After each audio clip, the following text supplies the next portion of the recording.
नमस्कार दोस्तों, जैसे कि आप सभी लोग जानते हैं कि कुछ कुत्ते ऐसे होते हैं जिनको मालिक छोड़ देते हैं भौंकने के लिए और उनको भौंकाया जाता है, वो भौंकते रहते हैं क्योंकि मालिक है, जितना पुचकारेंगे उतना भौंकेंगे, जितना हड्डी उनको मिलेगी उतना भौंकेंगे। मैं स्वामी प्रसाद मौर्य की बात नहीं कर रहा हूँ, उस पर मत लीजिएगा, ठीक है। बात तो सही है। फिलहाल जो इनके खिलाफ मामला दर्ज किया गया है गाजियाबाद में हिंदू रक्षा दल की तरफ से। योगी जी से भी रिक्वेस्ट करी गई है कि जितना जल्दी हो सके कार्रवाई करी जाए, अन्यथा कार्यकर्ता लखनऊ कूच करेंगे। अब देखिए, सुअर क्या खाता है? टट्टी तो खाता है। जितना टट्टी खाएगा उतना उसका एनर्जी मिलेगी।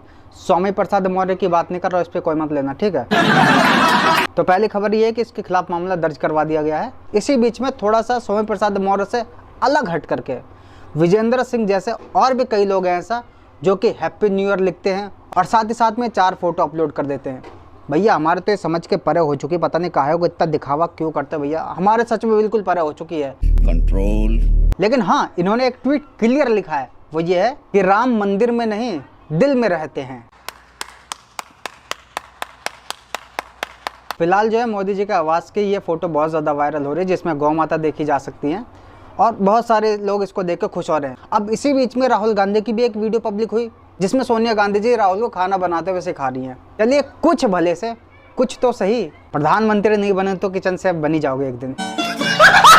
तेजस्वी यादव का इसी बीच में एक स्पीच आया है जिसमें इनका कहना है कि लोगों का पेट नौकरी देने से भरेगा। अच्छा, तो तुम्हारा बिहार बहुत अच्छा है क्या? अरे थोड़ा गिरेबान में तो झाँक लिया करो यार। किसके लिए बोल रहे हो? क्या तुम्हारा कोई पदवद है नहीं क्या? तुम क्या निगम पार्षद भी नहीं हो? बिल्कुल ही गिर गए क्या? अरे भैया उप मुख्यमंत्री हो, बिहार को थोड़ा अच्छा करो यार, इतने लोग मर कट रहे हैं, थोड़ा सही करो।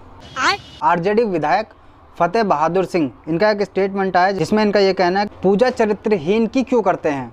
ये टिप्पणी जो करी है ये माता सरस्वती पे करी है। तो इससे यही कहना चाहूँगा कि बेटा तू जिनके बारे में चरित्र को लेकर बात कर रहा है ना, तेरी माँ है वो, तेरी माँ है वो, तो अपनी माँ के बारे में इस तरीके से बोलता है, कुछ तो सोच समझ के बोला कर। अपनी माँ की इज्जत उछाल रहा है, कुछ तो शर्म कर यार। अब जब तुम अपनी माँ के ही नहीं हुए तो किसी और के क्या हो गए। उत्तर प्रदेश में कुछ ऐसे ईसाई लोग घूम रहे हो जो बेमतलब की मन गढ़ंत चीज़ों को बता करके लोगों का माइंड वॉश करते हैं और कन्वर्ट कर लेते हैं।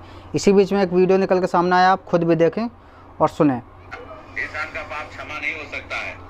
हर चीज के लिए कि आज भी रीति रिवाज के अनुसार लोग क्या करते हैं, बलि देते हैं।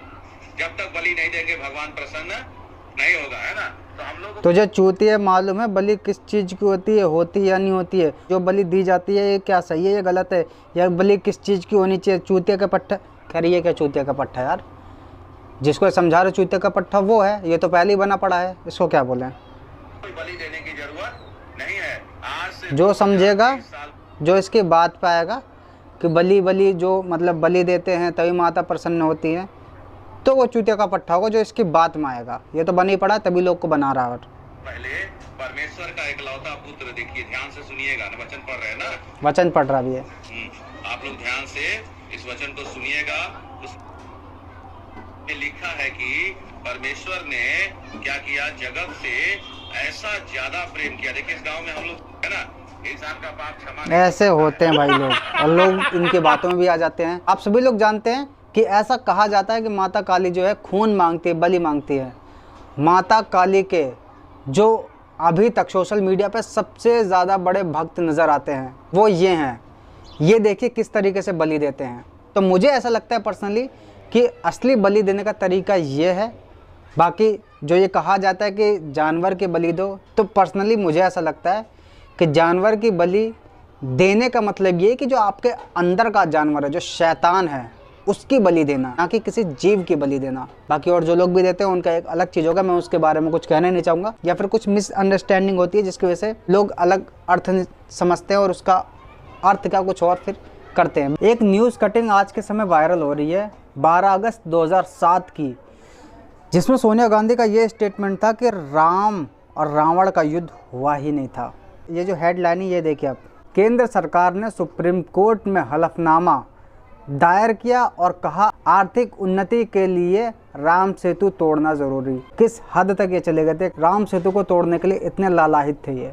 खैर राम सेतु तो इनके कोई बाप दादा कभी कोई तोड़ ना पाया, ना कोई तोड़ पाएगा, लेकिन इनकी पार्टी जरूर टूट गई। अब बात करते हैं बिग बॉस की। चलिए थोड़ा बिग बॉस में घूम के आते हैं।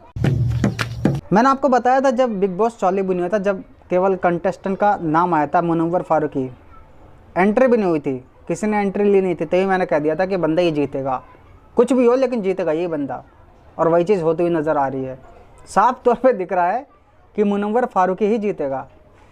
अनुराग डोबल जीत रहा था, लेकिन कई ऐसे इसके स्टेटमेंट निकल के सामने आए जो कि बिग बॉस को पसंद नहीं आया। पब्लिक तो सच्चाई के साथ रहती है ना, तो पब्लिक तो वैसे ही बिग बॉस वर्सेस अनुराग कर रहे थे, और भैया बिग बॉस ने भी खुल के अपने मुंह से कह दिया कि बिग बॉस वर्सेस अनुराग अगर आप करना चाहते हो तो ठीक है, इसके लिए मैं तैयार हूँ। और आज क्या हुआ, निकालने की पूरी प्लानिंग हो चुकी है, जबकि इसको हरा कोई नहीं सकता था वोटिंग के मामले में। तो फाइनली अनुराग डोबल UK07 राइडर एलिमिनेट हो चुके हैं, क्योंकि प्रोमो में ऐसा दिखाया गया कि बिग बॉस ने कुछ ऐसे इंस्ट्रक्शन दिए थे कि जो कोई भी कैप्टन रह चुका या है किसी भी कंटेस्टेंट का नाम लेगा, उनमें से कोई नॉमिनेट हो जाएगा और फिर डायरेक्टली एवेक्ट हो जाएगा। फिर सबकी सहमति से UK07 राइडर को एवेक्ट कर दिया।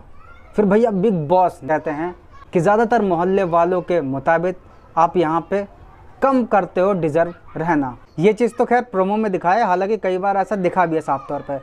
तब भी सब लोग कह रहे थे कि इस बंदे को निकाला ही जाएगा किसी भी तरीके से, वोट के मामले में तो इसको कोई हरा नहीं सकता, लेकिन निकाला जाएगा। फिर एल्विस का भी उस समय ट्वीट आता है कि ऐसा क्यों लग रहा है कि बिग बॉस वाले अनुराग को किसी न किसी तरह से निकालना चाहते हैं, पब्लिक वोट से तो पॉसिबल नहीं। और आज इनका ट्वीट आता है, वाह बिग बॉस। बाकी देखिए मेरा तो क्लियर कहना है कि मुनव्वर ही जीतने वाला है, किसी भी तरीके से कुछ भी हो जाए जीतेगा यही बंदा। और हाँ, इस चीज़ की मैं गारंटी दे रहा हूँ कि अनुराग की जगह अगर एल्विस भी होता तब भी मुनव्वर ही जीतता, क्योंकि इसको जिताना ही है। अब ये बंदा क्यों जीतता ये मैं आप पे छोड़ता हूँ, ज़रूर बताएं। बाकी और जो भी अपडेट आती रहेगी मैं आपको बताता रहूँगा। चैनल के साथ जुड़ कर रहें, ध्यान रखना सब्सक्राइब करने के बाद बेल आइकन अवश्य प्रेस करें, ताकि जो भी वीडियो अपलोड करो उसके सबसे पहले आप तक नोटिफिकेशन पहुँच सके। जय श्री राम।